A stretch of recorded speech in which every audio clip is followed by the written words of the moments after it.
नमस्कार। वैदिक मैथमेटिक्स रो गोटे डेमोन्स्ट्रेशन करके देखौची।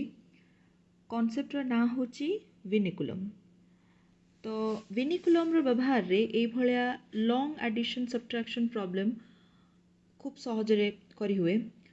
तो सेठी नेगेटिव नंबर रो कॉन्सेप्ट आसुची।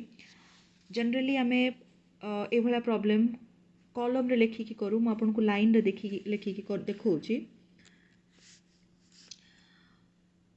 1 minus 9 होची -8 -8 plus 9 होची 1 1 minus 7 होची -6।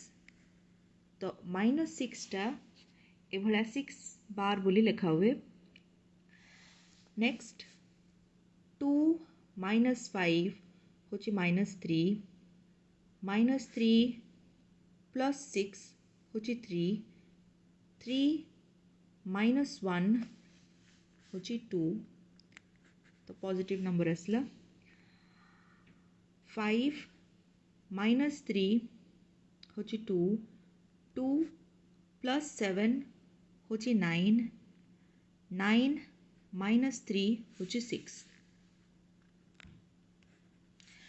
तो ए भलिया जो एक्सप्रेशन मिलेला कि पार्शियली नेगेटिव और पार्शियली पॉजिटिव अच्छी, तो आकु विनिकुलम कहती। पिला माने खूब सिस्टमेटिकली सब जिनस शिखती विनिकुलम रो यूज करके सब्ट्रैक्शन आ तापरे विनिकुलम रो यूज करके ए भलिया लॉन्ग एडिशन सब्ट्रैक्शन प्रॉब्लम। तो बरो न करिकी आ इवन ग्रुपिंग न करिकी ए सब प्रॉब्लम बहुत सहज रे सॉल्व हुए विनिकुलम यूज रे। आ जतबेले ए भलिया आंसर आसे आमे ताकू पॉजिटिव नंबर को चेंज करूँ तो सेटा को डी विनिकुलम कहती। से सब शिखा हुए। तो डी विनिकुलेट कर सारा परे आंसर होची 614।